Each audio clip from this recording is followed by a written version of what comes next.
Le Parlement européen approuve largement le plan de relance européen de 750 milliards d'euros.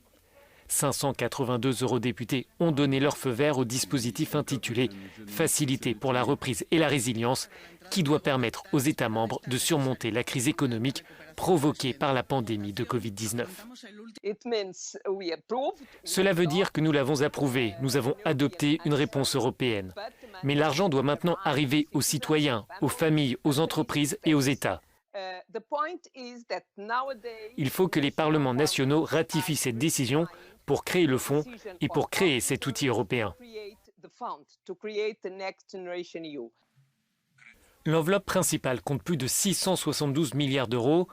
Plus de 312 milliards d'euros seront distribués au gouvernement sous forme de subventions, autrement dit sans aucun remboursement. Les 360 milliards d'euros restants prendront la forme de prêts. La répartition entre les États membres se fait en fonction du poids démographique, du taux de chômage avant la pandémie et du produit intérieur brut. Les gouvernements ont jusqu'à la fin du mois d'avril pour transmettre leur projet de plan national et préciser ainsi comment ils comptent dépenser ces fonds. Les eurodéputés insistent sur le fait que la Commission européenne doit être particulièrement attentive dans son contrôle. Des plans qui accélèrent les réformes et qui engendrent des investissements publics productifs, voilà selon moi les deux principaux critères. Bien sûr, il faut faire preuve d'un contrôle suffisant pour vérifier que l'argent est en effet dépensé là où c'est annoncé. Les gouvernements doivent employer 37% de ces moyens pour la transition écologique et 20% pour le numérique.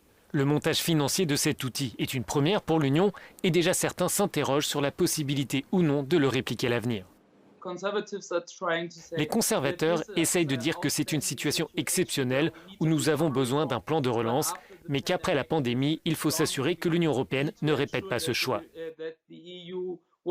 Notre avis, pour d'autres crises, est que nous devrions utiliser des instruments comme le fonds de relance. 19 États membres ont transmis jusqu'à maintenant leur plan national à la Commission européenne.